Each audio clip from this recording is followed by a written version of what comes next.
Então, bom dia, e digo bom dia com reticências, porque, como nós vimos na aula passada, nós estamos num presente suspenso.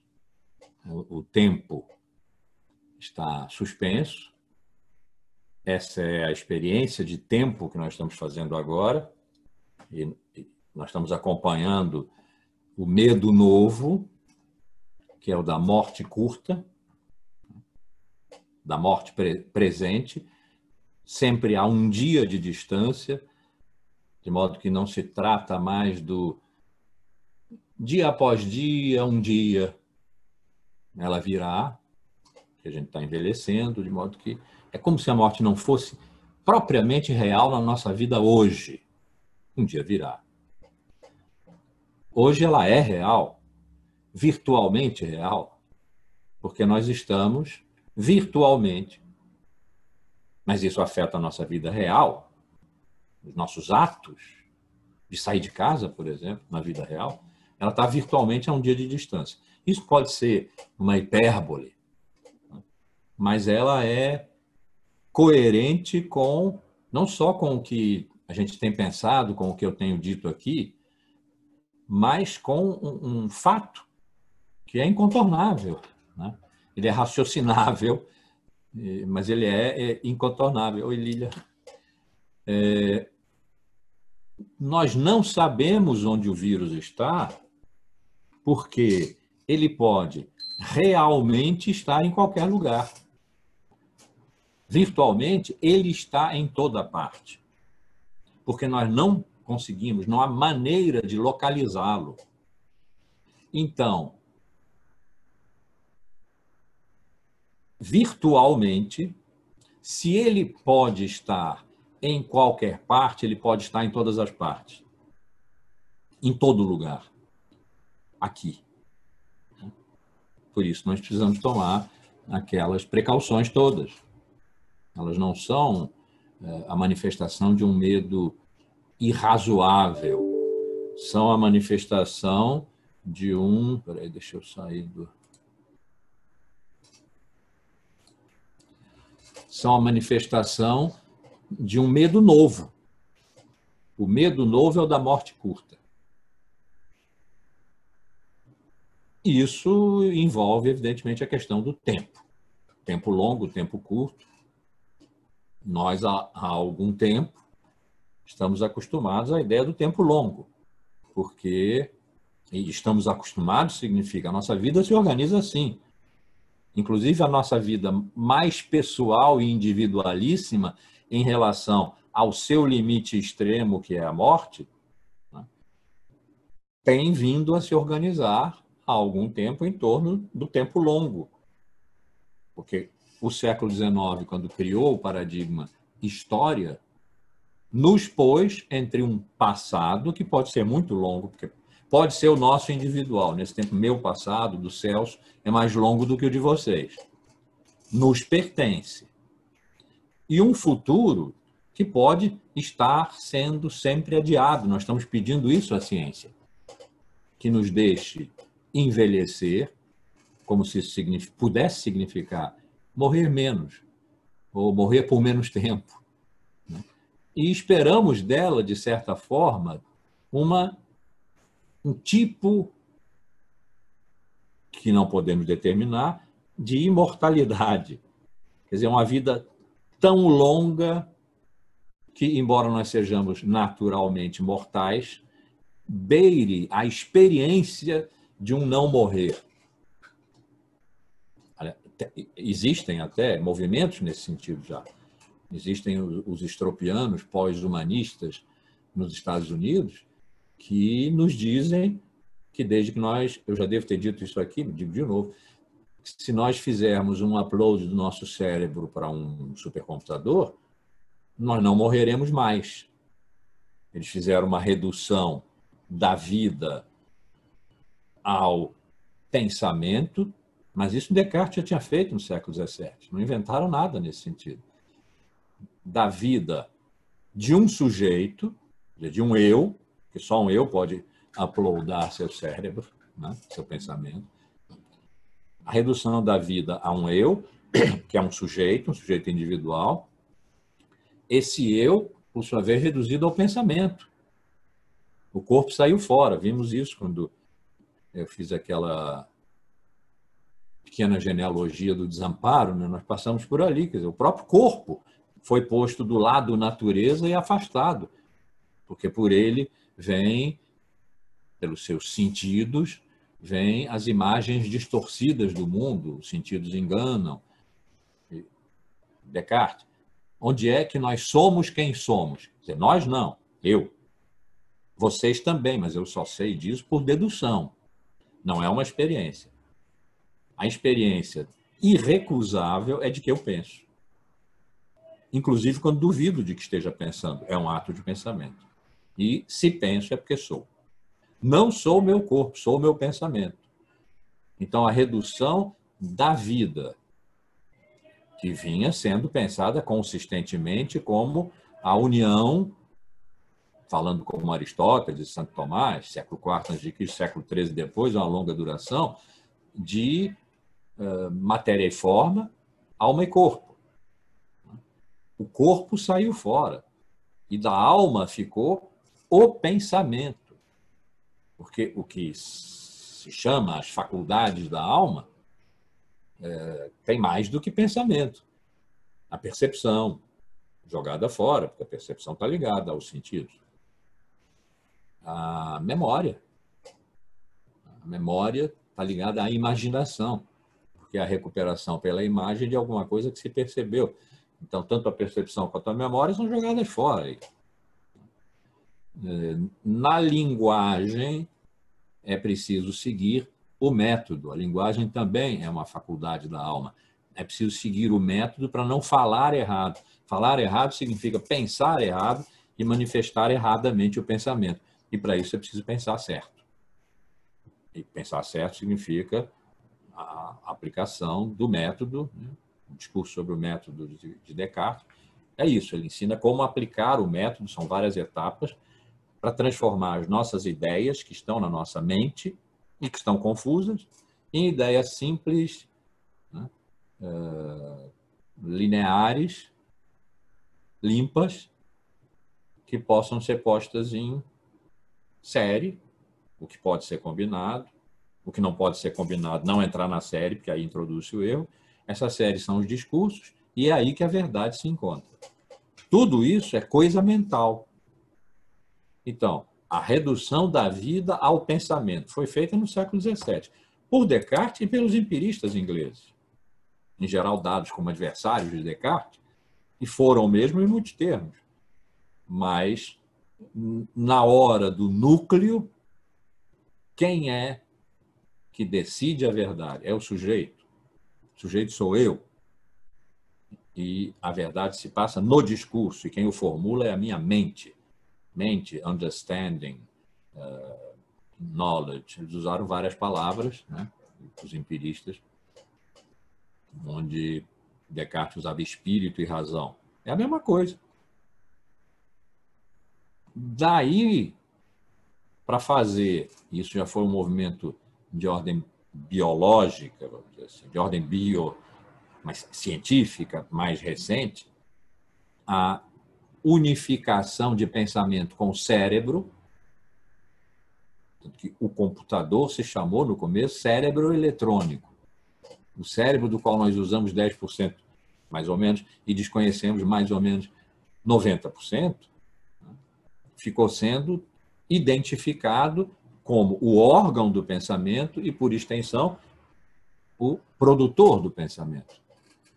De modo que se o pensamento, o meu, as minhas sinapses cerebrais que produzem o pensamento puderem ser colocados num computador, eu passei para lá. E agora eu posso morrer. Quem morre é o meu corpo, porque a minha mente está lá. Então, essa é uma imortalidade, por isso que eles lançaram um manifesto pós-humanista, não há mais homem.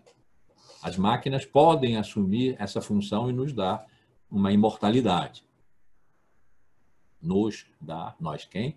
Uma imortalidade. Então, esse é um exemplo extremo, claro, mas nós estamos pedindo à ciência que nos matusalize. Matusalém tinha 900 anos no relato bíblico, né? Que nos dê uma vida em boas condições, tão longa quanto for possível, e esse tão longo sendo tão longo que morrer deixe de ser propriamente um problema. Porque, como eu disse na aula passada, a morte não é real hoje para nós. Claro, nós nos preocupamos com ela e quando pensamos nela não gostamos do que estamos pensando, mas não vivemos segundo o fato de que vamos morrer. A ideia, a noção fundamental do pensamento heideggeriano de que o homem é um ser para a morte, porque é na morte própria que ele experimenta a sua finitude, e é na experiência da finitude que ele se é, que o homem é o estar presente a ser, né? O Dasein, estar aqui, estar presente, como ele caracteriza, para não ficar nos humanismos do homem renascentista, cristão, etc. Não vou dizer que não se sustenta, imagino dizer que Heidegger não se sustenta, mas é uma experiência de Ser e Tempo. Ser e Tempo é um livro de 27, né? Mais um pouquinho de tempo, está fazendo um século, e claro que um pensador do tamanho de Heidegger não se esfiapa em um século, mas Heidegger tem o tamanho de Platão. E não sou eu que estou dizendo, eu acho, mas não sou eu que estou dizendo só. Quer dizer, há realmente quem ache isso, e foi uma grande virada do pensamento filosófico em todos os tempos. Ele recuperou a filosofia na longa duração, foi ele que fez isso, desde os pré-socráticos. Pensou filosoficamente desde os pré-socráticos, como se nós pudéssemos recuperar a mente grega pré-socrática, pré-platônica. Ele estabeleceu essa relação na angústia, que é um sentimento sem objeto, uma tonalidade afetiva, como ele chamou, um affectus, sem objeto direto, que paralisa. Nós fazemos a experiência da radical finitude, a experiência da morte, do limite, e é aí que somos capazes de nos abrir a ser, que é ilimitadamente, uma vez que tudo é, não é alguma coisa, ser não é. A frase é esquisita, mas é isso mesmo, ser não é. O que é são as coisas, são os entes. Então, há uma consistência filosófica nesse dizer de Heidegger, de que a experiência da morte, a nossa, é a experiência do limite, e é isso que nos constitui, e que é totalmente coerente com o sistema de Heidegger. Mas no momento em que nós estamos vivendo, a morte é indefinidamente adiada. Nós, de certa forma, pedimos à ciência, como uma espécie de neo-iluministas, pedimos à ciência que adie a morte o máximo que a morte possa ser adiada, de modo que nós não sejamos obrigados a experimentá-la na nossa vida como um limite que é tão longínquo que não nos parece real, só quando nos concentramos nisso por algum movimento que basicamente, ou em geral, é a morte dos outros na nossa vida. Então, nós estávamos acostumados, estamos ainda, nós vamos passar por isso, ao tempo longo. Porque o passado é longo, não é só o nosso passado individual. Desde o século XIX, o passado é todo o tempo anterior ao século XIX, agora anterior ao século XX, agora anterior ao século XXI, se nós ainda somos herdeiros do paradigma do século XIX, mas nós estamos lutando aí pela história, contra a morte da história, ou experimentando o fim da história, como os pós-modernos disseram, estamos no ambiente da história. O passado é longo. E não há nenhum motivo para que o futuro seja curto. Mas nós estamos nesse momento em que o presente está suspenso porque o vírus não está no nosso passado. O nosso presente não foi determinado pela presença do vírus. Pode ser que o presente imediatamente futuro ao nosso seja, porque a pandemia revirou as nossas vidas, nossos modos de nos relacionarmos socialmente. Vamos ver um pouco isso, né? Até a economia. A economia teve que capitular nesse momento. Então, estávamos vendo isso, quer dizer, nós estamos num presente suspenso. Nós que nos acostumamos a viver entre a memória e o projeto, entre o passado, a memória que se atualiza no presente e em função da qual nós somos capazes de, por um lado, repetir, lembrando, por outro lado, inovar, esquecendo. Aquela dinâmica de memória e esquecimento, os humanos e os bois, né, que Nietzsche nos ensinou. E, por outro lado, projetando um futuro que nós desejamos, ou apostando num futuro cuja antecipação ao presente nós queremos que se faça tão logo possível, como apostar no dólar, no real. Na Inglaterra se aposta em tudo, né? Na China também.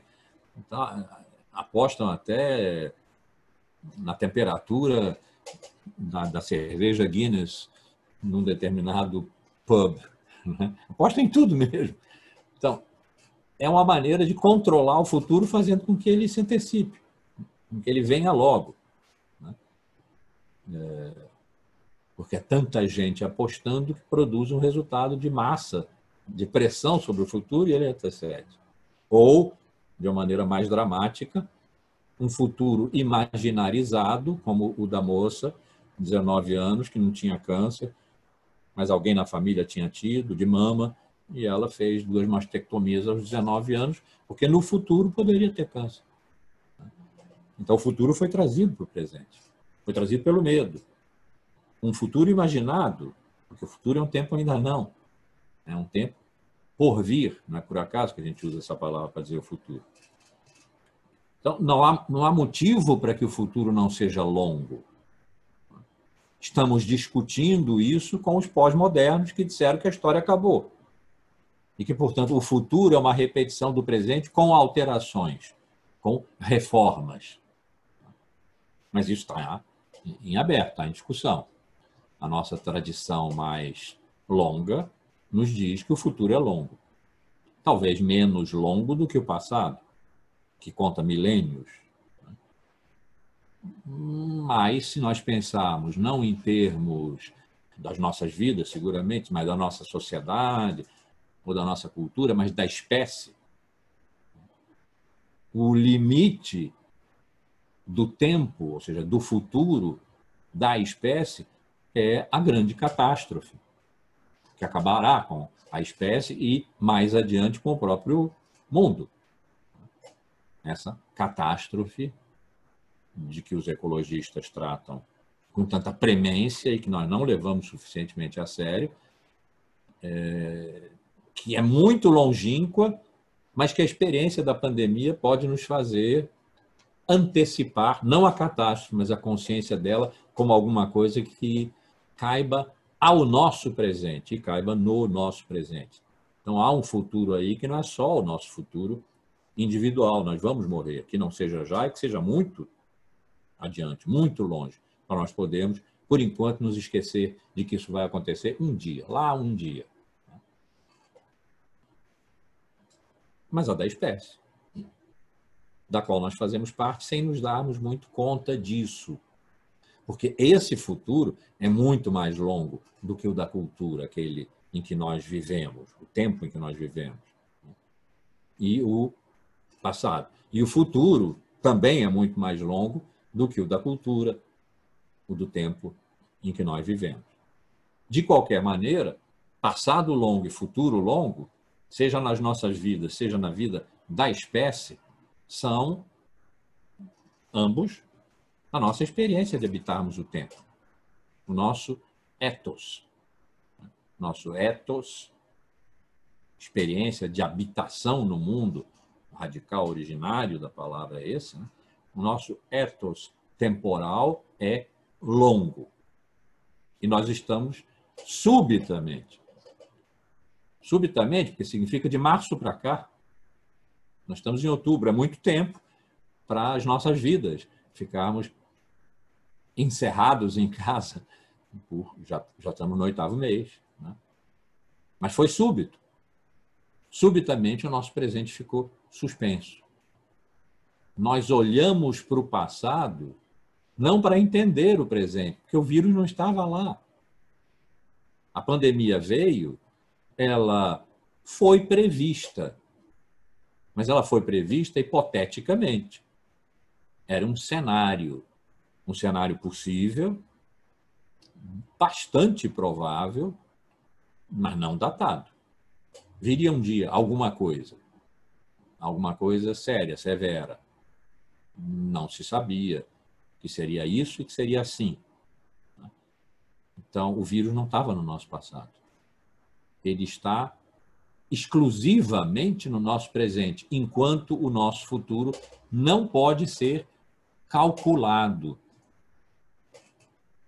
A nossa relação com o futuro está, nesse momento, no futuro se verá, mas nesse momento, não mais condicionada ao projeto, ao lançar adiante, como que atira uma pedra, ao lançar adiante, que é o que projeto significa, porque nós não sabemos. Nós sempre dizemos, isso vai acabar, nós vamos sair disso. Mas, e o novo normal? Mas o que é o novo normal? Para os alucinados do Leblon, o novo normal é o antigo normal. A pandemia acabou. O pessoal que está na praia. Ontem a praia estava assim, eu passei por lá. A praia estava assim. E ninguém tinha máscara. As pessoas que passavam pela calçada, as pessoas que estavam na praia, então, jogando futebol, nem pensar. As pessoas que passavam pela calçada, 90% não usavam máscara. Então, acabou a pandemia para essas pessoas imortais. O novo normal será isso, porque a pandemia terá sido totalmente derrotada? A ciência nos diz que não. Haverá a segunda onda, que pode ser pior ou melhor, e haverá um ataque de vírus a qualquer momento. De modo que, de novo, a expectativa curta, porque a qualquer momento é, hiperbolicamente falando, o dia seguinte. Então, chegar ao dia seguinte é a grande vitória que nós temos em termos de tempo. Isso que significa o tempo curto do presente suspenso. Do futuro, não sabemos. Podemos especular se vamos ter aprendido alguma coisa com esse presente suspenso. Ou se, de repente, o tempo ter voltado a correr, como voltou, de certa forma, na Europa, que agora está enfrentando a segunda onda, começando a enfrentar a segunda onda, gerará em nós um alívio tamanho que, se um novo ataque demorar tempo suficiente, nós cortemos a memória desse nosso passado, como já fizemos com outras catástrofes, como fazemos nas nossas vidas comuns com as grandes perdas que temos. Perdas afetivas, perdas de pessoas, separações, mortes. Não é que nós cortemos a memória, mas ela vai se tornando tolerável e vai entrando numa esfera em que nós podemos nos lembrar, se chamarmos essa memória à cena. Mas somos capazes de viver sem essa lembrança e, em termos nietzschianos, sermos felizes como os bois que não têm memória, vivem o presente. É possível e perigoso. Mas nós sabemos o que é o novo normal, o que será o novo normal, que hábitos de autocontenção apolínea, que descartes dionisíacos nós vamos ter que fazer, não vamos mais poder nos beijar, nos abraçar quando nos encontramos. Espero que não seja isso. Só assim o cotovelo. algumas coisas vão acontecer. Se nós tivermos a sabedoria de, quando o tempo voltar a correr, colocarmos o vírus no nosso passado. Ele não estava, mas agora ele estará. Quando o presente se descongelar dessa suspensão em que ele está hoje, e nós pudermos nos dirigir para um futuro cuja natureza desconhecemos, se é projeto, se é aposta, se é recuperação, recuperação no sentido de quem faz uma recapitulação da vida, da cultura, da relação com a natureza, isso que nós vínhamos explorando na genealogia do desamparo, de uma nova relação com a natureza. Isso pode ou não estar no nosso futuro. Eu falei aqui dos golfinhos nadando nos canais de Veneza. É falso, fake news.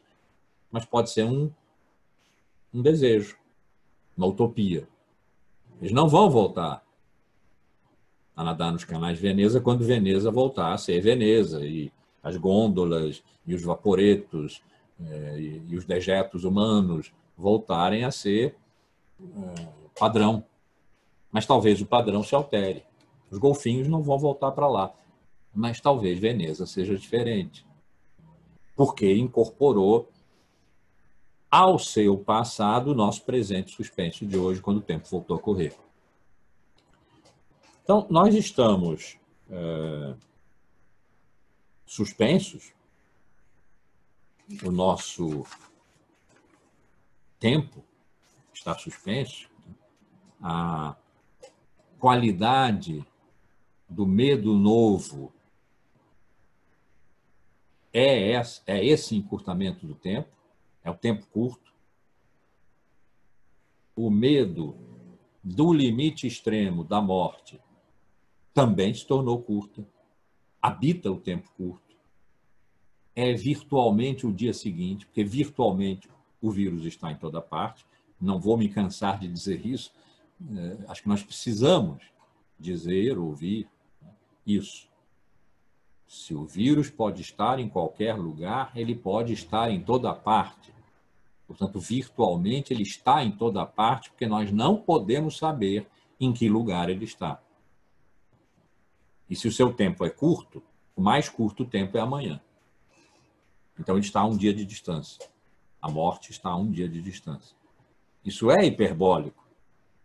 É evidente que eu estou exagerando em certas dimensões, porque nós estamos nos cuidando. Em certas dimensões, para nós, eu estou exagerando. Mas é coerente com a experiência real que nós estamos fazendo. As cautelas que nós precisamos tomar são totalmente coerentes e produtoras dessa sensação com a qual nós temos que nos acostumar a viver sem enlouquecer dela. Há um grande adoecimento mental nesse período de quarentena, está havendo um grande aumento do adoecimento mental, porque lidar com o tempo suspenso, o tempo curto, a morte próxima, não foi para isso que nós fomos feitos. E, sobretudo, não era isso que vinha acontecendo na nossa vida, que se tornava cada vez mais longa. Aqueles que podem ter uma vida longa. Porque isso, evidentemente, é seletivo e não vale para todos. Não vale para os pobres, por exemplo, cuja expectativa de vida é significativamente mais curta do que a nossa. A perplexidade temporal em que nós vivemos se expressa em perguntas do tipo: por quanto tempo ainda? Nós ficamos atrás das notícias sobre a vacina. Bom, a vacina pode sair até o fim do ano. Isso é uma notícia alvissareira. Mas sair até o fim do ano não significa que nós vamos estar imunizados no fim do ano. Nós podemos estar imunizados em junho do ano que vem, porque a distribuição não vai ser uniforme, vai ser por grupo de risco, eu vou ficar imunizado antes de vocês, vai ser por grupo de risco. Certamente eu não vou tomar nas primeiras doses, porque eu vou querer observar primeiro, né? A distribuição não vai ser igualitária por países. Então, essa perplexidade do por quanto tempo ainda significa que nós perdemos o domínio do tempo. Nós estamos nesse curso. A Ana me perguntou no começo quando seria a última aula. Eu posso prever. Eu disse para vocês. É dia 11 de novembro. Aliás, é o dia do armistício da Primeira Guerra. É o dia 11 de novembro. Porque eu tenho um calendário. Nós temos um calendário. Para determinadas coisas, o calendário e o relógio ainda medem. Mas, para a conjuntura da pandemia e da quarentena, essa perplexidade, por quanto tempo ainda, significa que nós perdemos o domínio do tempo. Ele ainda existe para coisas muito simples, como o fim desse curso, e o começo do próximo. Né? Está sendo feito um calendário. Lá no CEPEG está sendo feito um calendário. Fora isso, no tempo da vida humana no planeta, ainda vamos falar sobre isso, porque o planeta se tornou um sujeito nessa relação, a arrogância dos relógios e calendários caiu. Nós não contamos com eles. Relógios e calendários são uma invenção grega para não lidar com a demasia dos tempos. Nós usamos hoje a palavra tempo, há muito tempo, a palavra tempo para dizer tudo que é tempo. E é pobre. É uma bela palavra e é um tremendo problema. Também já devo ter dito isso aqui, mas é que é recorrente na minha vida me lembrar disso. Santo Agostinho dizia, eu sei o que é o tempo, se não me perguntarem. Se perguntarem, eu não sei explicar. O que é razoável de se imaginar para uma pessoa que vivia entre a eternidade de Deus e o tempo que passa humano, que não pode ser inteiramente desqualificado, porque é o tempo das criaturas. E Deus criou o tempo junto com o mundo. Primeiro dia, segundo dia. Portanto, também o tempo é uma criatura divina. Mas não é a eternidade. Então, se me perguntarem, não sei responder. Nós tivemos experiências de tempo lá atrás, também já falei isso, mas é o momento de recuperar um pouco, até porque algumas delas estavam retornando. Agora não sabemos o que vai acontecer porque o presente está suspenso. E é uma das experiências de tempo, a do presente. Né? Mas houve, na Grécia Antiga, houve na cultura judaica, que é toda histórica, toda ela conta o começo do tempo, o começo do mundo no tempo. Muito mais generosamente do que a cultura grega, da qual nós dependemos tão estreitamente em relação à filosofia, à ciência, à arte, né? Aquilo que nos caracteriza muito fortemente como cultura. Lá no começo houve experiências de tempo, como por exemplo o acaso. O acaso é um tempo disruptivo, é imprevisto. A pandemia, de certa forma, nos dá a experiência do acaso. O século XX já tinha feito essa experiência, estava trabalhando, foi muito receptivo ao acaso, muito generoso com o acaso.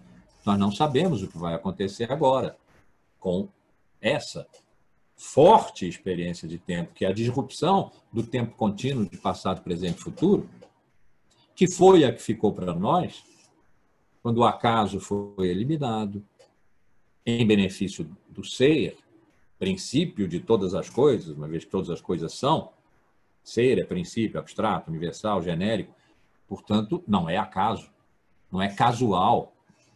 Nem se podia dizer na época que era causal. Depois se pôde, do quarto século em diante, da filosofia como matéria de escola. Sim, pode-se dizer. A oportunidade, o acaso aion, a oportunidade, kairos. Qual é a oportunidade? É o momento certo que pode passar. e que pode não voltar. Pode se perder o momento certo na vida. E pode se perder o momento certo que depois pode recuperar. Errou-se o tempo da semeadura, não houve colheita. Naquele ano não houve colheita. O tempo certo é uma parte de acaso, uma parte de decisão. Entramos nós. Foi cortado também. A simultaneidade de todos os tempos, passado, presente e futuro, fazendo uma unidade, porque um pertence ao outro, não há um sem o outro. De fato, não faz sentido falar em passado se não for do presente. E não faz sentido falar do presente como estritamente efeito do passado, porque o presente se tornará passado de algo que hoje é um tempo futuro, portanto ainda não é, mas que se tornará presente. Então, essa experiência da simultaneidade, de terem a mesma idade, de serem contemporâneos, o passado, o presente e o futuro, foi feita lá na Grécia muito antiga. E depois separaram-se as experiências. O passado ficou para o poeta, o presente ficou para o legislador e o futuro ficou para o adivinho. E o presente, naturalmente, sempre super enfatizado, porque um presente eterno é uma simulação da eternidade, que é o tempo de ser. É o tempo de Deus. Virá a ser depois. Então, várias experiências de tempo. O acaso, a oportunidade de agir, por exemplo. Nós podemos ter perdido. Houve previsões de uma pandemia. Houve projetos, planos para contê-la. Houve investimento nesses planos, depois pararam. Não sei o que teria resultado de serem aplicados esses planos. Não sei que planos eram. Mas alguma coisa teria se diferenciado do que aconteceu. Porque, embora se soubesse disso, a pandemia foi súbita. A pandemia tem data. Está se procurando qual é a data. Para nós, começou na quarentena, em março. Mas já tinha manifestações em novembro do ano passado, não foram levadas a sério. Houve imprevidência, sim. Mas o que é a imprevidência? É a falta de previsão de alguma coisa que se caracteriza por ser imprevisível, ou seja, pela imprevisibilidade da sua ocorrência real. Ela é virtual, está suspensa, acontecerá, não se sabe quando. Não se sabendo quando, não se age no momento oportuno. Talvez, sim, se tenha perdido o momento oportuno e com ele um número enorme de vidas. De vidas. Então, esses tempos que estavam sendo recuperados, depois que os pós-modernos disseram que a história acabou, e a história acabou significa não há mais futuro, chegamos ao limite de constituição da sociedade, pelo menos ocidental. E agora vamos ficar nas reformas horizontais, que ainda são necessárias, para ganhar mais perfeição. Foi o momento neoliberal, caracteristicamente. Em função disso, nós temos pensado, mas, sobretudo, agido na vida segundo outras dimensões de temporalidade. O acaso, a oportunidade, a simultaneidade dos tempos. Muito rapidamente, não estava previsto, mas quem já está por aqui há algum tempo sabe que eu faço um bocado de jazz. Tem uma linha melódica e o resto é invenção.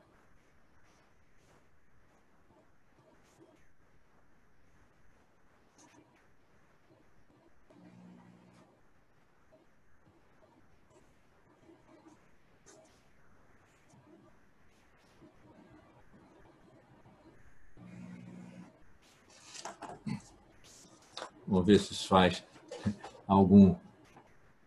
Dá para mais ou menos ver? Eu vou explicar o que quer dizer.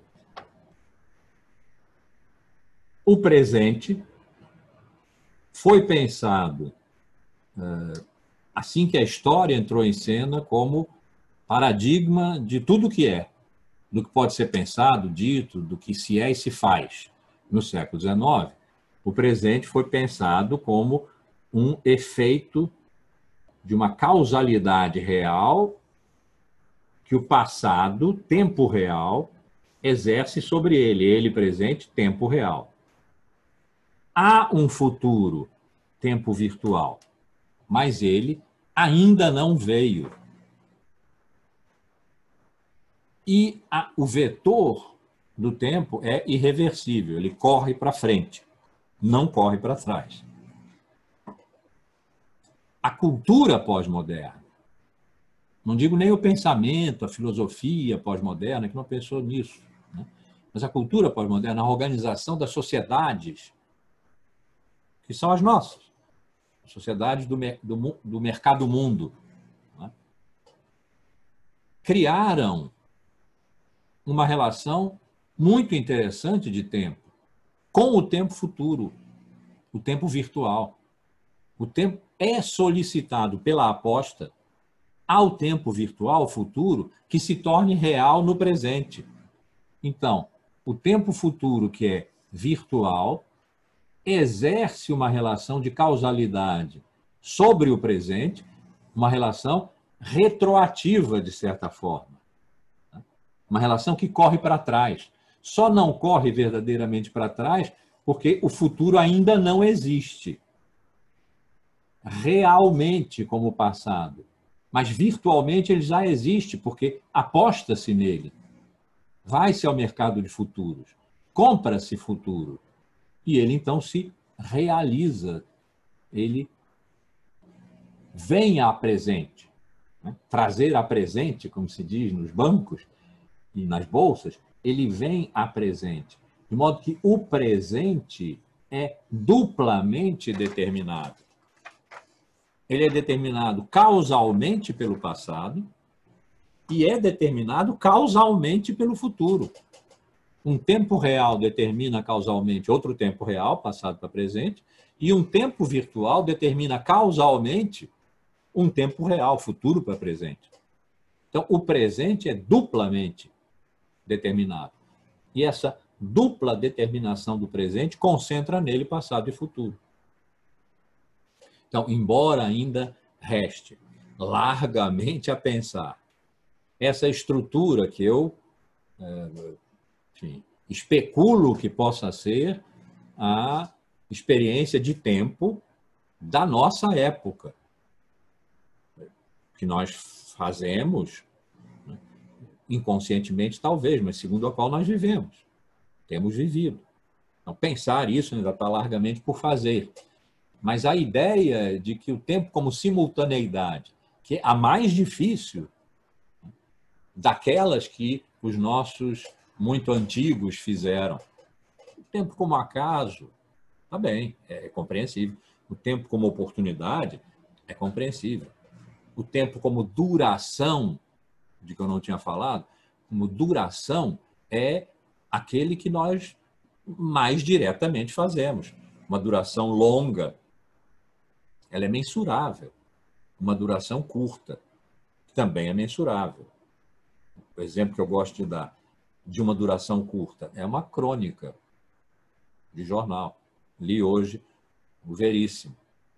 Hoje o Veríssimo diz determinadas coisas sobre ali a decisão do Marco Aurélio sobre dar o habeas corpus. Bom, se sentiu atingido com isso. Amanhã ele dirá outra coisa. E se ele não reunir essas crônicas em livro, a duração terá sido de um dia. Tempo curto. Quando nós temos uma doença que pode nos acompanhar a vida inteira, nós dizemos que é uma doença crônica. Tem episódios agudos, mas é uma doença crônica. Portanto, duração longa. Em um e em outro caso, duração. Nós ganchamos, os gregos gancharam, a medida, a métrica da duração, uma cronometria, inventaram o cronômetro, uma logia, dar sentido à duração. Com essa nós vivemos. Até pouquinho tempo atrás, porque os pós-modernos disseram que esse tempo acabou. Então, recuperar uma experiência do Cronos como duração é uma necessidade vital para nós hoje. Porque a duração foi suspensa. O presente suspenso significa o passado nos abandonou, porque o vírus não estava lá. E nós não podemos prever o futuro como projeto ou como aposta, porque a nossa relação com o futuro, nesse momento, eu ia dizer reduz, mas não se reduz, é uma coisa poderosíssima, a perplexidade por quanto tempo ainda. Mas o que é por quanto tempo ainda? Por quanto tempo ainda o presente permanecerá suspenso? Porque do futuro nós não sabemos. Especulamos, a humanidade vai sair melhor disso, a solidariedade, etc., ou ao contrário. Temos até exemplos para pensar uma coisa e outra coisa. Mas não temos como projetar, nem temos como apostar. Então, que o tempo volte a correr cronologicamente, cronometricamente, é um desejo nosso hoje, praticamente de sobrevivência. Mas, nesse momento, os relógios e calendários se tornaram ultrapassados. Eles perderam eficácia. Eles são arrogantes. Eu já disse aqui que logo no começo disseram, não, 15 dias. Isso era pelo dia 14 de março, e eu acreditei que já fosse comemorar o meu aniversário dia 29, fora da quarentena. Minha filha anotou. Hoje, o papai descobriu que a quarentena não vai levar 15 dias. Nós entramos no 8º mês. Quanto tempo ainda? É o fim do ano? É março? Em março, nós vamos estar num modo qualquer de presencialidade no nosso curso. Um modo diferente do de hoje. Ainda contaminado por hoje. Ou só em junho? A decisão da UFRJ é nós só voltamos presencialmente quando tiver vacina. Quando tiver vacina e imunização, ou seja, nós estivermos vacinados. É uma decisão sábia. Por quanto tempo ainda nós vamos ter que esperar, não só pela vacina, mas pela imunização e pelos modos de retorno, que certamente não serão no início e talvez não voltem mais a ser o que nós estávamos acostumados a que fosse. Os retornos, os encontros, porque haverá outras. Isso nós já sabemos, isso a ciência já nos disse. Haverá outras. E eu já pus aqui, não digo o motivo, mas o ambiente de pensamento e de experiência, de vida, né? Pensamento colado na vida, de experiência de vida, de que o que nós estamos colhendo, nós plantamos.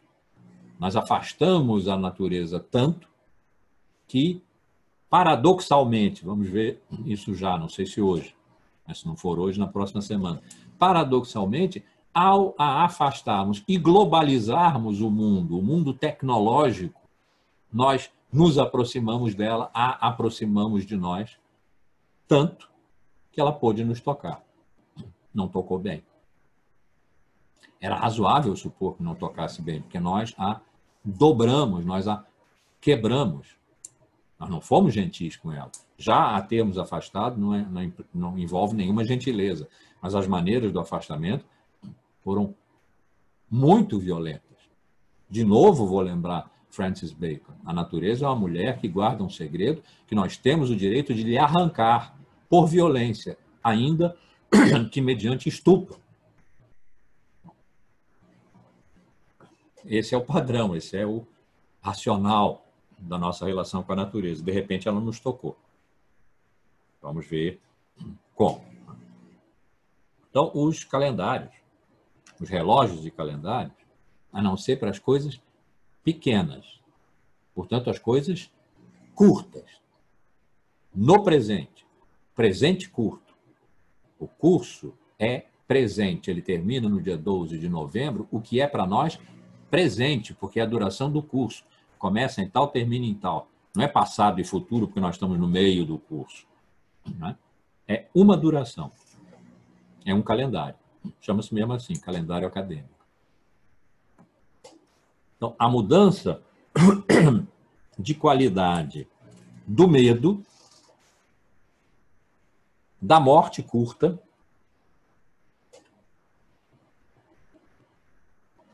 a perda de eficácia da medida do tempo e, portanto, também da medida da morte, cederam diante desse inesperado, súbito, casual, nós diríamos. Quando nós não conseguimos prever, nós dizemos que alguma coisa é casual, é ao acaso. Mas agora nós podemos estabelecer a relação causal para trás. Mas súbito, inesperado, em certa medida, ataque. Então, esse ataque veio da natureza. A natureza não é culpada por ele, a natureza não é má. A questão aqui do mal, né, nós já cercamos um pouco o mal natural.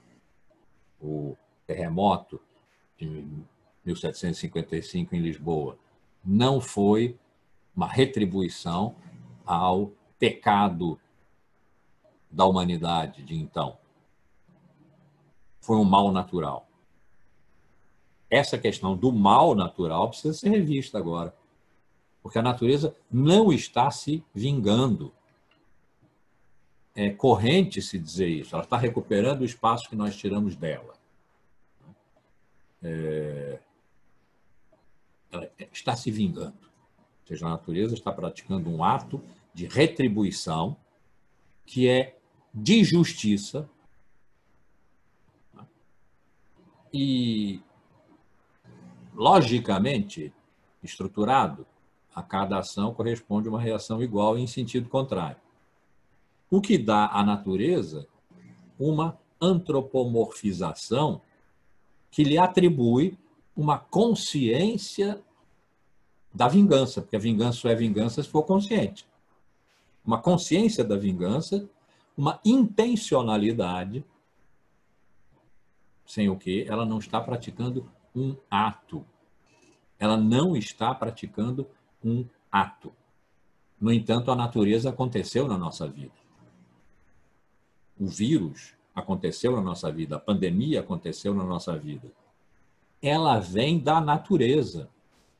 Naturalmente, quer dizer, vindo da natureza, a morte está a um dia de distância, e esse medo de proximidade, esse quanto tempo, que agora não pode ser esquecido, senão nós não vivemos. Antes nós esquecíamos a morte para viver.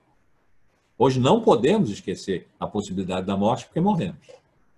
Então hoje é preciso lembrar para viver.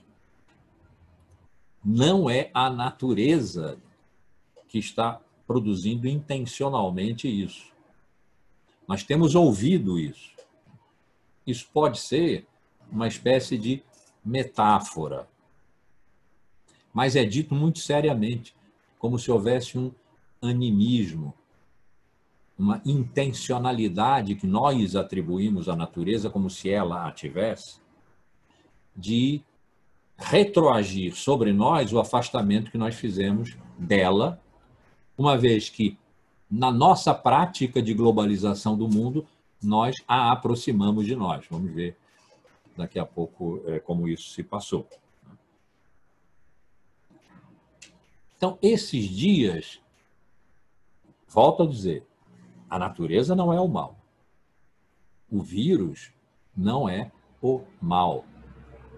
Pode ser que esteja contido na lógica do afastamento da natureza que nós violentamente produzimos, esteja contido na lógica da violência a liberação dessas potências naturais que nós desconhecíamos, que nesse sentido nos pertencem.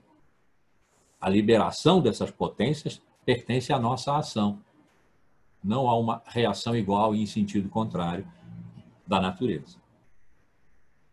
Então, esses dias que nós estamos vivendo, esse presente suspenso, esse passado anulado, nós temos memórias de fatos, mas para o que nós estamos vivendo, para a pandemia, e é aí que nós temos que pensar, porque é aí que o pensamento cola na vida, não há passado, não há memória no passado. Há uma memória de 100 anos atrás, da gripe espanhola, mas essa memória é de jornal, é de estudos, poucos, aliás, que foram feitos sobre aquela pandemia. Não tinha antibióticos, não tinha vacina, não tinha tratamento, ela matou mais gente. Ela não foi experimentada naquele momento com a gravidade com que nós a estamos experimentando agora, porque nós estamos num mundo globalizado, tudo acontece simultaneamente em todos os lugares e nos afeta imaginariamente e realmente no lugar que é o nosso. Mas na nossa vida, na vida dos nossos pais, não há memória do vírus que possa nos permitir dizer: ele estava no seu porvir, ele estava indicando um futuro seu que é o nosso presente. Portanto, ele é o nosso passado. Não é. Não é. Alguma coisa que nós fizemos, e é a violência. Essa coisa foi violenta. Alguma coisa que nós fizemos é a causa da pandemia que nós estamos passando, mas essa causa não vem intencionalmente daquela a quem nós impusemos a nossa violência orgulhosa, desmesurada, da nossa cultura dominadora do planeta, da nossa técnica planetarizada, como Heidegger chamou. Nós produzimos a reação, mas o vírus não está no nosso passado. Então, esses dias que nós estamos vivendo, esses dias que se caracterizam pela perplexidade, por quanto tempo ainda? Não é um presente que nós possamos demarcar num calendário ou num relógio. Volto a dizer. Tem uma dimensão de transcendência, uma dimensão de mistério. A previsibilidade científica e a aplicação das técnicas, a aplicação da tecnologia a essa previsibilidade, a essas previsões científicas, retiraram o mistério da dimensão da vida. Mistério era aquilo que nós ainda não conhecíamos, mas estávamos para conhecer. A ciência está avançando nessa direção. Já avançou muito, por exemplo, na direção da datação do início do universo. 13 bilhões e 700 milhões de anos. Parece assim uma coisa muito especiosa, né? Por que 700 milhões? Porque eles estão datando a radiação de fundo do universo. O som do Big Bang é capturado em radiotelescópio. Portanto, há um som que nós não ouvimos, mas que é registrável, que vem do momento inicial do universo, quando ele explodiu numa singularidade de nada para tudo. Esse modelo Big Bang já é hoje muito contestado, há modelos concorrentes. Não importa, o fato é que eles estão calculando, a ciência está calculando, a ciência tem um calendário. Esse calendário é longuíssimo, tem um relógio. Esse relógio é agudíssimo na sua capacidade de medir o tempo passado. Porque, de novo, o tempo passado é presente na medida em que nós olhamos um fenômeno cosmológico, cósmico. Nós olhamos um fenômeno cósmico hoje. E, no entanto, sabemos que hoje ele não está mais lá. Que ele é o passado que nos aparece hoje, no presente, segundo a propagação da informação à velocidade da luz, 300 milhões de quilômetros, 300 mil quilômetros por hora.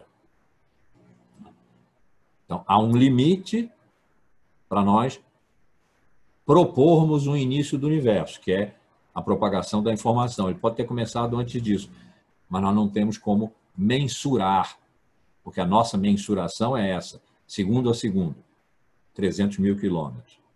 Então, nós temos mais ou menos a condição de calcular quando o fenômeno cósmico que nós estamos apreciando agora, a explosão de uma supernova, por exemplo, ocorreu.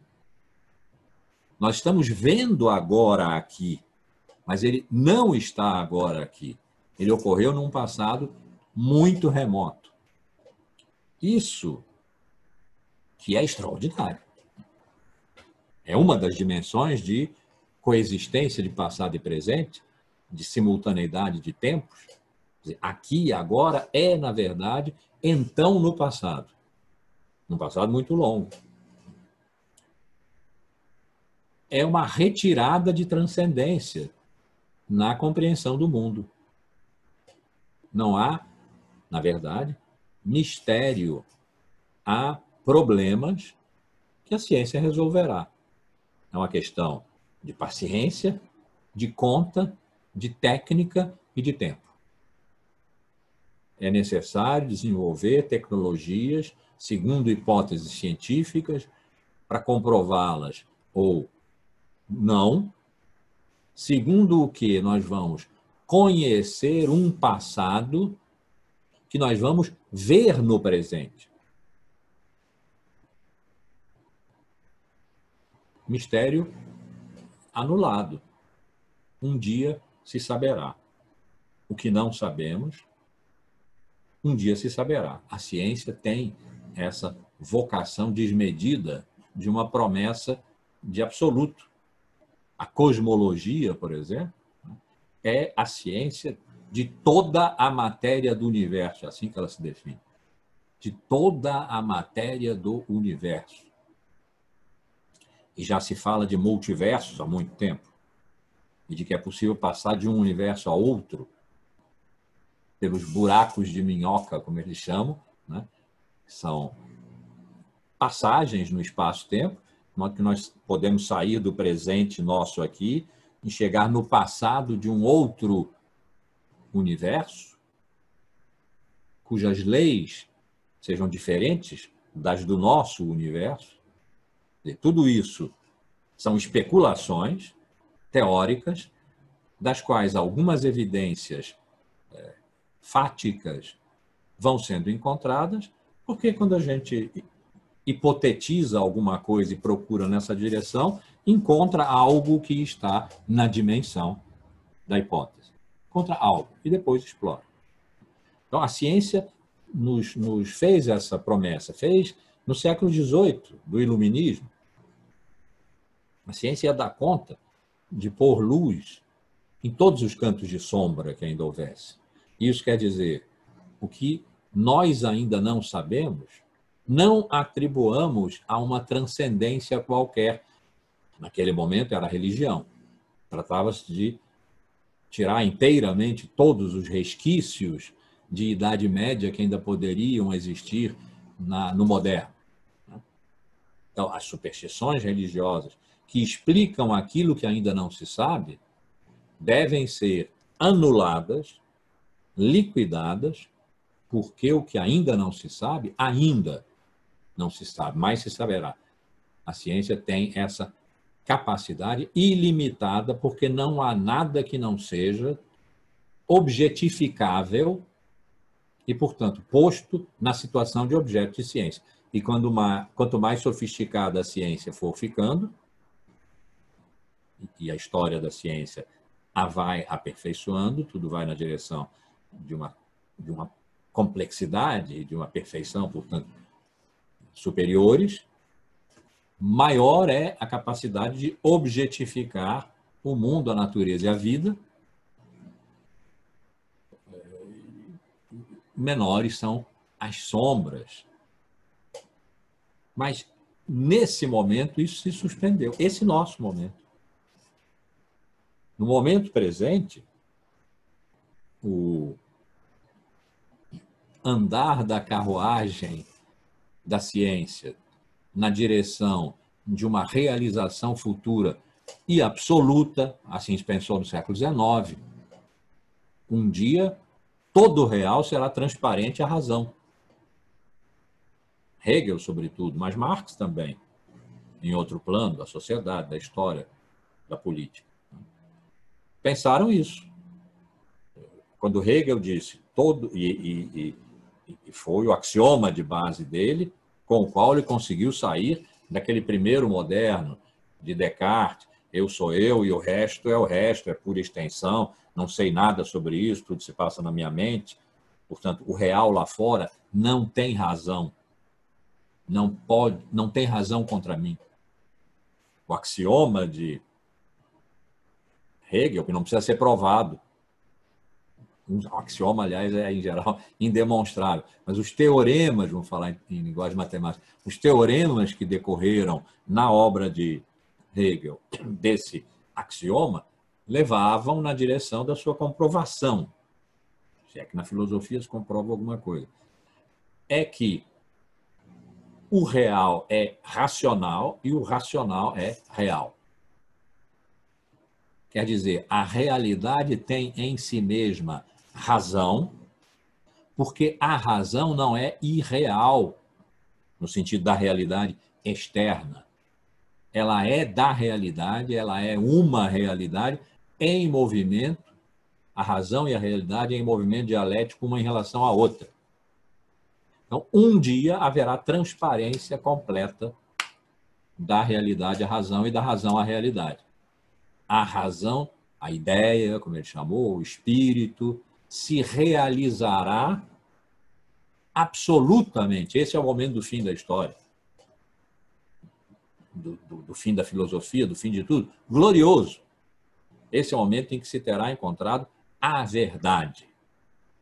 Então, a ciência, que no século XIX se fez triunfante, como ciência positiva, capaz de descrever tudo, o positivismo científico, com o qual os filósofos do século XIX tiveram que lutar, às vezes deferentemente, como Fichte fez, por exemplo, um dos grandes românticos alemães, adversários do iluminismo do século XVIII, dos quais românticos Hegel foi o suprassumo. Fichte cedeu à ciência. O livro que ele escreveu, reescreveu, escreveu outros livros, mas que ele escreveu, reescreveu a vida dele inteira, era sobre a razão científica, basicamente, pensada por um filósofo. Hegel também lutou com a ciência, não contra. Nietzsche lutou ferozmente contra. Eu preciso da arte para não morrer da verdade. A verdade era a verdade científica, redutora da vida, da potência da vida, redutora do mundo, objetificado. Então, estava boiando ali no turbilhão, na fervura do caldeirão do século XIX, essa questão da objetificação em que o mistério desaparece. Não há nada mais misterioso. Há o ainda não conhecido. Não há nada incognoscível. Deus não é chamado mais à cena.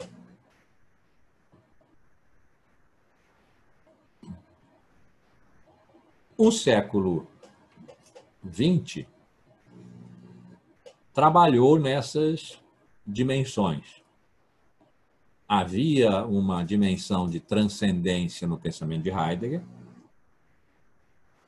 e havia o oposto no pensamento de Foucault.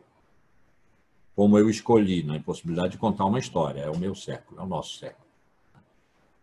Do século XX, eu avaliei por critérios que eu imagino razoavelmente seguros que Heidegger e Foucault, que são dois extremos, constituem o paradigma do século XIX. Entre eles cabe o século XX. Heidegger, trabalhou na dimensão de uma transcendência, ele procurou a origem. Encontrou lá nos pré-socráticos, no século VI. Mas a origem é mais antiga do que o passado, porque ela não passa. É mais ou menos, muito difícil fazer imagem disso, mas é mais ou menos como se nós pensássemos um rio. Um rio tem por característica passar. As águas do rio, por isso que Heráclito diz, ninguém se banha 2 vezes nas águas do mesmo rio. O rio tem a característica de passar, mas a fonte do rio, aquilo que dá o fluir do rio, não passa. Se passar, tão logo saia, o rio acabou, porque não tem mais fonte do qual ele jorre. Então, a fonte permanece. Ela é mais radical do que o passar do rio, que é como dizer, no pensamento de Heidegger, a origem é mais antiga do que o passado. Ela tem uma radicalidade de tempo que não cabe num passado, que dá origem a todos os passados possíveis. Há uma dimensão de transcendência aí, portanto. A busca da origem tem essa qualidade. Qualidade que Foucault viu e condenou. E ele estava pensando em Heidegger. Ele disse que aprendeu com Heidegger os gregos, Kant, Nietzsche. Ele estava pensando em Heidegger quando ele fez a crítica aos pensadores da origem, aos buscadores de origem, na filosofia e na história. Ele estava pensando na história, sobretudo, mas ele botou a filosofia aí e foi o trabalho dele a vida inteira. Ele não procurou uma origem, ele pensou contra a ideia do originário. No pensamento de Foucault não havia, portanto, transcendência.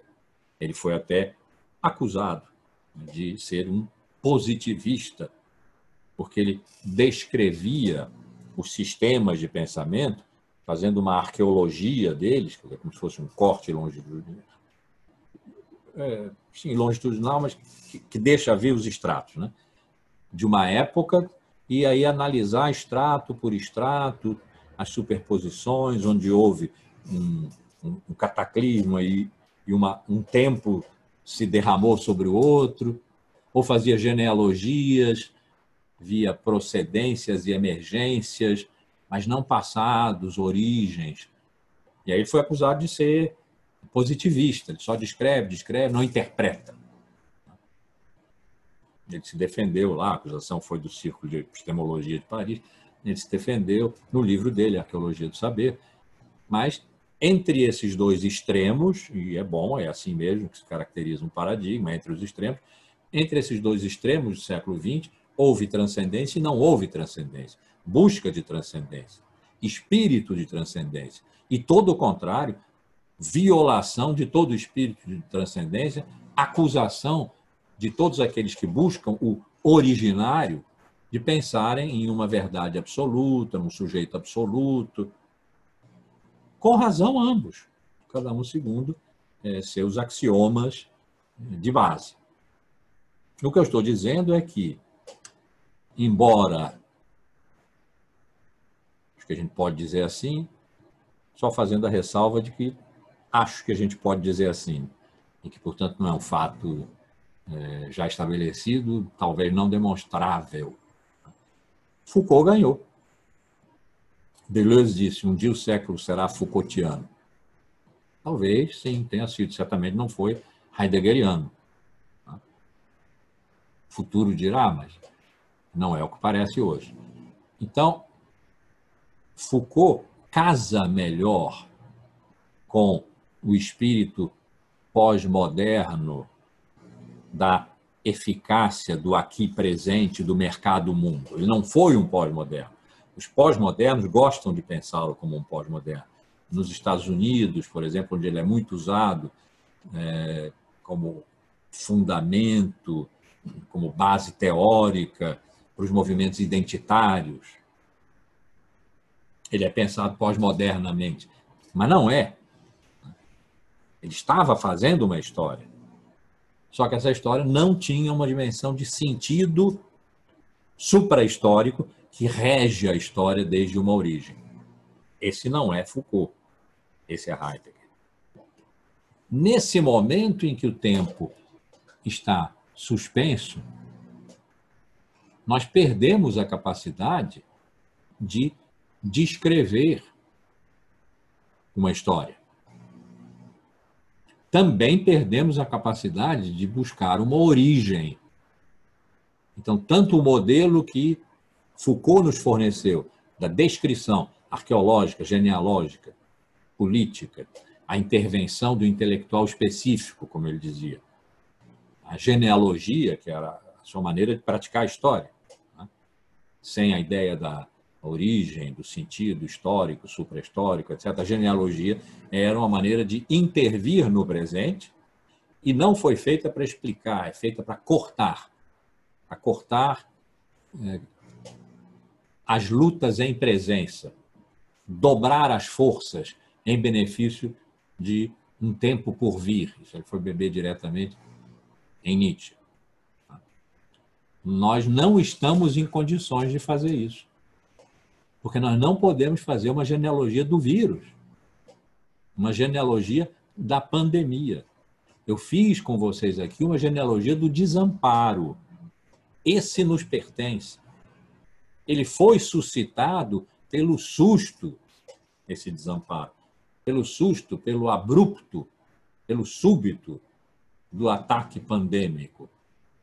Mas ele não é uma história da natureza agindo sobre nós. Seria mais ou menos o sentido de uma história da pandemia. Então, não temos, voltaremos a ter ou não, o século esse nosso será ou não será Foucaultiano, não sabemos. Não sabemos do futuro, já disse isso aqui hoje várias vezes. Também não temos a possibilidade da busca da origem. A origem tem de ser absoluta, porque ela é mais antiga do que todo o passado. É assim no pensamento de Heidegger e foi assim no pensamento do século XIX, que inventou a ideia de origem, a origem da riqueza das nações, a origem das espécies, né? É assim na cosmologia contemporânea. Se a hipótese do Big Bang se sustentar, não sabemos, porque a ciência mudou de paradigma, ela não verifica mais. Ela é tida como verdadeira enquanto não for provada falsa, falsificável. Mas enquanto esse modelo ficar, houve um início absoluto, portanto, uma origem em que de nada de matéria, claro. A cosmologia é a ciência da matéria, toda a matéria. De nada de matéria, toda a matéria surgiu. Então, a ideia de origem é uma ideia de absoluto. Perdemos. Nós não somos capazes nem de lidar com o nosso passado como causa do presente, desse presente pandêmico que nós estamos vivendo, que é o presente suspenso. Né? Quanto mais de uma origem. Então, poderíamos pensar, o nosso presente está congelado. Mas nesse presente é que nós vivemos o medo novo, a morte curta. E isso dá sentido à nossa existência. O que está dando sentido à nossa existência nesse momento. Pergunta da perplexidade, que é uma pergunta temporal. Por quanto tempo ainda? Não sabemos. O que está dando sentido à nossa existência hoje não é como seria agora fácil. Nós daríamos graças a Deus. Não é o passado, mais recente ou mais remoto. Nem é a expectativa de futuro que daria sentido ao nosso presente, porque nos faria nos movermos na direção dele. O que dá sentido ao nosso presente é o medo, é a inquietação, é o encurtar-se do tempo e da presença da morte. E isso é uma dimensão de transcendência, que não é a do originário, não é a de Deus, o ente transcendente por excelência na nossa longa cultura, pelo menos do século I ao XIII, Deus esteve lá, como o originário absoluto por excelência. Se nós pensarmos na nossa cultura na longa duração só grega, são 26 séculos. Metade, 13, estiveram ocupados por Deus. Que por isso nós temos sempre como o transcendente. Se diz assim, né? Participo presente, portanto, substantivo, é Deus. Deus não está sendo chamado aqui para nós fazermos a experiência desse nosso presente suspenso. Podemos rezar a Ele para sairmos do presente suspenso. Mas no presente suspenso, Ele não está sendo chamado a nos explicar nada. Nós fazemos a experiência do sentido que há, é o que nós estamos tentando fazer nesse curso, né? Do sentido que há em estarmos suspensos num tempo que é precisamente o nosso, exclusivamente o nosso.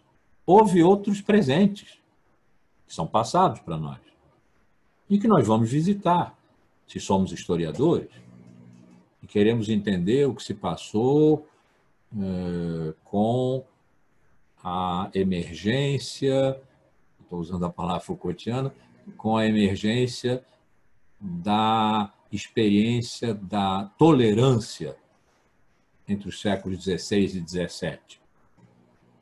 Ali aconteceu, depois virou concórdia, e isso mudou de figura. Nós vamos, então, ao presente daquelas pessoas. Nós tentamos entender esse presente sem anacronismos.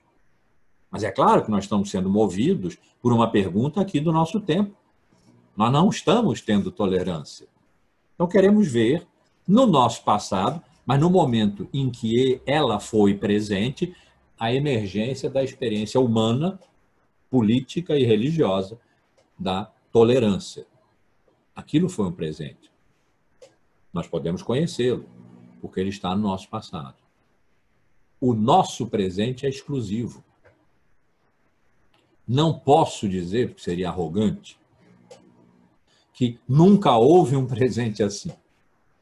Nunca antes na história desta cultura, desta civilização, houve um presente assim. Mas nós estamos na experiência do presente suspenso. O presente suspenso é só nosso, porque ele não decorre do passado. Ele não é uma consequência. Se fosse uma consequência, nós pertenceríamos ao regime da consequência, ou seja, ao regime do passado.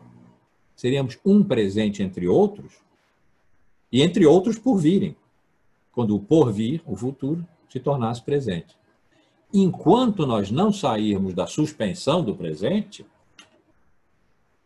esse presente é só nosso. Em toda a história, a que nós podemos nos referir com uma razoável competência, né? Os historiadores podem, os historiadores da filosofia, em parte, né? Podem. Nessa história, a que nós podemos ter um acesso razoável, talvez, quem quiser e puder ter a paciência de olhar presente por presente no nosso passado, dirá se sim ou não, mas talvez não tenha havido a experiência de um presente sem passado. Um presente suspenso. Repito, para não parecer que eu estou dizendo uma coisa que eu não estou dizendo. Eu não estou dizendo que nós não temos passado. Estou dizendo que o nosso presente é determinado pela pandemia. O nosso presente significa mundo e vida. Isso é o que está interessando nessa série de cursos que começou em 2018. Mundo e vida são determinados pela pandemia. A pandemia não tem passado para nós. Então, o nosso presente suspenso é só nosso. A experiência desse tempo só nosso tem embutida uma busca de sentido às nossas esperanças. Sairemos melhores? Aprendemos alguma coisa? A humanidade aprendeu alguma coisa? O egoísmo radical da humanidade, que é extremamente explosivo no sistema capitalista, mas não é exclusivo dele, né? Esse egoísmo fundamental, de raiz, vai prevalecer tão logo nós saiamos desse presente só nosso e o tempo volte a correr? Não sabemos. Mas a inquietação que está no por quanto tempo ainda, essa inquietação é uma busca de sentido para o nosso presente, porque ele é só nosso. Se ele não tiver sentido nenhum, é como se fosse a morte, porque é como se fosse a extinção do tempo. Se esse tempo só nosso não tiver um sentido nosso, apropriável por nós, para vivermos esse tempo, será como se a morte já tivesse vindo, embora nós, pessoas, indivíduos, continuemos vivos. Mas é como se, na experiência de mundo e vida, já não houvesse mais possibilidade de movimento. Isso é a morte. O que é que nos dá a possibilidade de movimento? Se é que dá. Estou apostando que sim. Estou pedindo a vocês, e me esforçando pessoalmente por isso, que sim. O que é que dá mobilidade ao tempo suspenso, que parece congelado e que é só nosso? É a busca de que sentido tem o que nós estamos vivendo. Esse que sentido tem vai de nós estarmos encerrados aqui, dos inocentes do Leblon estarem fazendo aglomeração, do Trump ter tido uma Covid aparentemente leve e se considerar agora imortal. Em tudo isso, nós estamos nas curvas. E, de repente, a Europa, que estava se comportando bem, voltar, eu vi ainda hoje a curva da Europa está grande. A curva da segunda onda está grande. E dentro dela, os países que mais estão contribuindo para essas curvas, como que estão subindo. O que é que eles farão, os europeus, considerando que eles têm um passado? O vírus já está no passado deles, uma vez que eles já o venceram uma vez. Não venceram exatamente, porque sabia-se da segunda onda. Mas eles já passaram pela primeira onda. Eles já podem olhar para trás. Nós ainda não. Mas eles já podem olhar para trás. O que eles farão com esse conhecimento? E com as experiências de vida, de mundo, paralisação do mundo, de fechamento de tudo, né? de stop no deslocamento das pessoas pelo mundo. O que é que eles farão com isso? Tudo isso que parece simples, parece uma curiosidade que a gente vai procurar no jornal. Eu tenho visto muito a CNN atualmente e o Jornal da França, a TV5, para ver como as coisas estão se passando, porque aqui nós somos autárquicos, né? É como se nada se passasse no mundo. No Globo, por exemplo, tem 2 páginas, às vezes 3, de mundo. Mas essa procura de fatos, providências, políticas, são uma busca de sentido para o nosso presente suspenso. Esse presente que é só nosso. Toda vez que se diz sentido, está se admitindo que há algo mais do que o simplesmente dado. Essa ideia bem Foucault, Deleuze, pré-pós-moderna, do último estruturalismo, do pós-estruturalismo, essa ideia da imanência de tudo, que tudo se dá no plano do dado, não há nada que exceda o dado, e o pensamento significa botar a mão nas velocidades infinitas da imanência, como o Deleuze define no livro dele, que é Filosofia, com Guattari, pôr a mão nas velocidades infinitas do devir, da imanência, quer dizer, do dado, e puxar de lá perceptos, conceptos e afectos, segundo se puxe como filosofia, como ciência ou como arte. Isso se vai buscar na imanência, não há transcendência aí. Mas toda vez que se faz uma pergunta sobre o sentido, que sentido tem isso, está se reingressando na transcendência. É por isso que, para o pensamento pós-moderno, não há mais questão de sentido. Porque fazer essa pergunta significa que nós estamos atribuindo ao mundo a possibilidade de um sentido. E o mundo é só o que o mundo é, inclusive desrealizado, é tudo hiperreal ou virtual.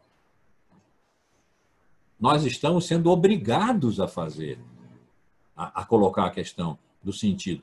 Talvez, se a filosofia tivesse evoluído mais ou menos pacificamente, do final do século XIX para aqui, esse primeiro quarto, final do século XX, perdão, até aqui, esse primeiro quarto do século XXI, nós estivéssemos lutando com a ciência, com a tecnologia, e perdendo.